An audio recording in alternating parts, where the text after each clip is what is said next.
তোমাকে কি বলবো গো ভালো দাদা, তোমাকে কি বলবো, তুমি বললে বিশ্বাসই করবে না। সে ভালো দিদির অবস্থাটা তোমাকে বলেই বোঝাতে পারবো না বাবা। চোখগুলো এরকম ভাঁটার মতো জ্বলছে, হ্যাঁ দেখলেই ভয় করবে।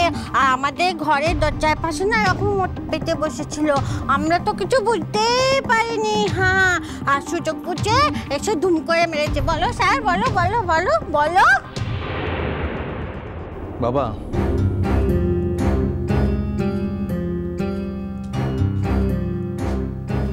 এই জন্যই আমি তোমায় বলেছিলাম যে এরকম একজন মেন্টাল পেশেন্টকে এই বাড়িতে রাখা সম্ভব নয়।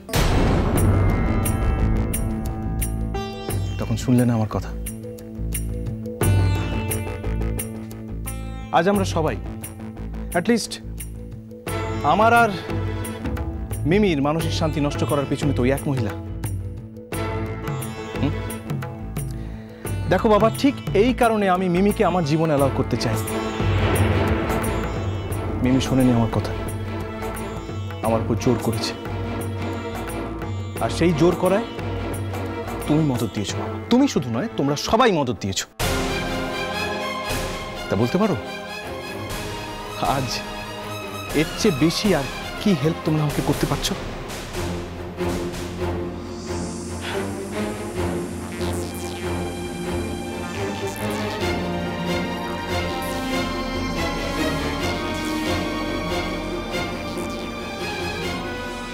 জুডো,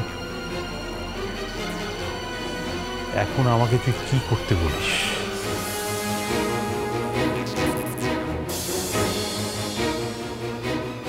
আজ অমর তোর জীবনে পাড়ি এসছে।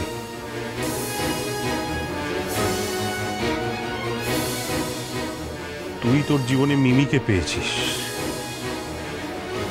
কিন্তু আমি নন্দিনীকে যে আমি বিয়ে করেছি জুডো, আর আমার দিক থেকে সেই বিয়েতে কোনো মিথ্যে ছিল না, কোনো ফাঁকি ছিল না। আজ আমি কি করে নন্দিনীকে ফেলে রেখে হাত ধুয়ে ফেলি বলতো? তোরা তোদের জীবনটাকে গুছিয়ে নিয়েছিস,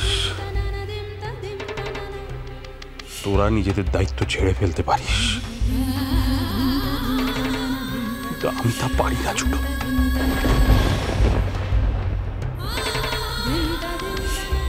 বাবা,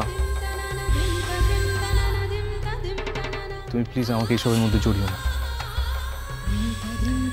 আমার মা যদি শুধুমাত্র একজন মেন্টাল পেশেন্ট হতো, বা তার অসুস্থতার কারণটা যদি আমার নির্দিষ্ট করে জানা না থাকতো, তাহলে হয়তো আমিও এড়িয়ে যাওয়ার কথা ভাবতে পারতাম না বাবা। কই, যে বা যাদের জন্য আজ আমার মার এই অবস্থা, তারা আজ কোথায়? তারা তো নিজের ঘর গোছাতে ব্যস্ত। জুডো, তাহলে তুই কি করতে বলছিস জুডো? আমি জেনে শুনে আরো একটা মেয়ের মৃত্যুর কারণ হব, জেনে শুনে?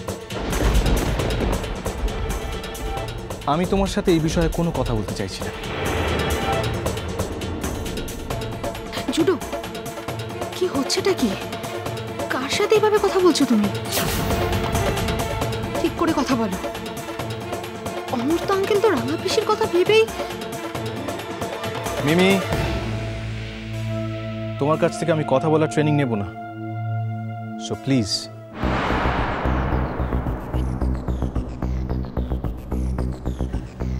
আজ কার ভালোর জন্য কি হচ্ছে সেটা বড় কথা নয়। একদিন যদি ভালো করার ইচ্ছেটা থাকতো, তাহলে আজ আমাদের সকলের জীবনটা এইভাবে বিপর্যস্ত হয়ে পড়তো না। ও বাবা, সবার কি রাগ রাগ ভাব বাপু? হ্যাঁ, ও ভালো ছেলে, অত রাগ করছো কেন বাপু? হ্যাঁ, একখানা কথা বলি, তুমি বাপু আমাকে আগের মতো ভালোবাসো নিকো। হ্যাঁ, যদি ভালোবাসো তাহলে আমাদেরকে এমন করে কথা বলছো কেন, এত বকছো কেন বাপু? হ্যাঁ,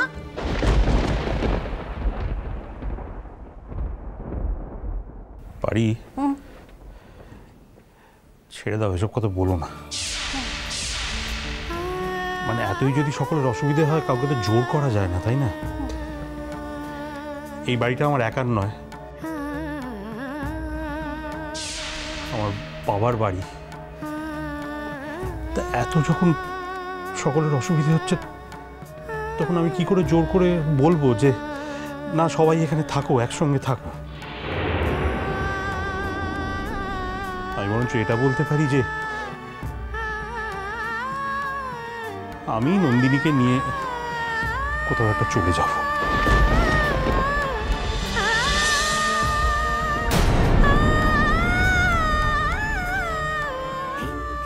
না না, এটা তো শোনো, এটা কোনো পার্মানেন্ট সলিউশন নয়।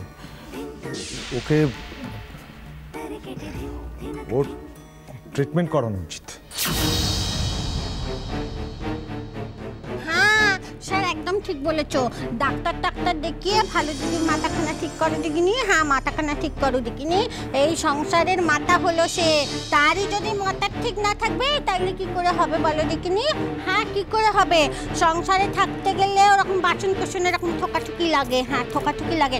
জানো তো মেয়ের দাদা, আমাদের ওই বাড়িতে বাবা ব্যাকামুখিকে নিয়ে কি ঝঞ্ঝাট। আর আমার মেয়ের দাদা সে কিন্তু কম যায় না কো। হ্যাঁ, সারাদিন ধরে বাড়ির মধ্যে নৃত্য করছে। ও বলবে আমায় ডাক, ও বলবে আমায় ডাক। হ্যাঁ, তা বলে কি আমার বাড়ির লোকজন আলাদা হয়ে যাচ্ছে বলো, ভিন্ন হয়ে যাচ্ছে? কখনো হবে না কো। হ্যাঁ, আমার বাপ আর মা বেঁচে থাকতে কোনোদিনও ওই সংসার ভিন্ন হবে না কো। হ্যাঁ, আর আমি কিনা ওই সংসারখানাকে ভিন্ন করে দেবো, ভেঙে দেবো? ছি ছি ছি ছি ছি ছি। স্যার বলো বলো বলো, তুমি তো জানো মা যদি জানতে পারে কি বলবে? হ্যাঁ, বলবে ভাই তুমি অমন একটা সংসারে গিয়ে তুমি সংসারটাকে ভিন্ন করে দিলে। ছি ছি ছি ছি ছি ছি ছি, হেতার মুখ দেখিও নি বাপু। আর আমার সোনামা কি বলবে জানো তো? আমার সোনামা কি বলবে জানো তো? পাই তুমি এমনটা করতে পারলে? ছি ছি ছি ছি ছি ছি। না না না না না না না না বাপু, আমি আমার পরাণ থাকতে এই সংসার কোনোদিনও ভাঙতে দেবো নি। হ্যাঁ, কোনোদিনও ভিন্ন হতে দেবো নি। আর তাছাড়া ভালো ছেলে তুমি বলো, পাড়ার লোকজন কি বলবে বলো দেখিনি? পাড়ার লোকজন কি বলবে? বলবে এক বংশ থেকে এই দুখানা মেয়ে আছে, সংসারটাকে একদম টুকরো টুকরো টুকরো টুকরো টুকরো টুকরো করে ভেঙে দিলে গো। না না না না না না বাপু, তা কোনোদিন হবে না। মিমি রানী, ওদের কথা একদম ভুলবি নি কো, আমি বলে দিচ্ছি। হ্যাঁ, তোকে আর আমাকে বদনাম করার তাল করছে। হ্যাঁ, বলে দিলুম। পারি, আমরা এখন একটু কাজের কথা বলছি, তুমি একটু চুপ করো না। কাজের কথা বলে একদম ঢঙাই করে উল্টে পড়ে যাচ্ছে। করছে সংসার ভাঙার ষড়যন্ত্র, আবার বলছে কাজের কথা বলছে। ওরকম কাজের মুখে না আমি ঝাঁটার বাড়ি মারি, জানো? পারি, থামলে তুমি? আমি তো জুটোকে আগেই বলেছি অমরটা, দায় যখন আমার তখন সে দায় আমি পালন করব। আমি নন্দিনীকে নিয়ে বাড়ি ছেড়ে চলে যাব। শোনো দাদা, বাড়িটা যখন বাবার, তখন এই একই বাড়িতে আমি থাকবো তুমি থাকবে না, সেটা তো হতে পারে না। তাই আমার কথা হলো যে দেখো, এখন তো আমাকেও বেরোতে হবে, মিমিও কলেজ যাবে, বাড়িকে তো সবসময় নজরে, তাই বলছিলাম যাতে ও মানে। এরকম একটা ঘটনা ঘটলো কেন?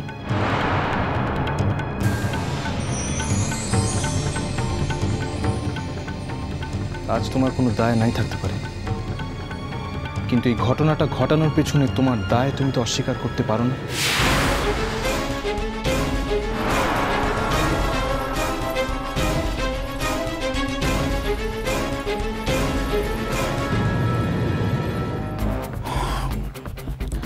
শোন জুটো, তুই আমাকে ঠাড়ে ঠুড়ে অনেক অপমান করেছিস, অনেক ডেমো করেছিস। দেখ, আমরা এখানে এখন সবাই অ্যাডাল্ট, তাই আশা করি প্রাপ্তবয়স্কদের জন্য কোনো আলোচনা আলাদা করে করতে হবে না, তাই তো?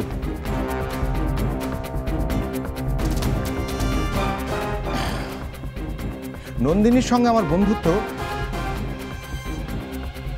আমার কলেজ লাইফ, সেটা অন্তরঙ্গতায় পৌঁছয়ে যখন আমরা ইউনিভার্সিটিতে।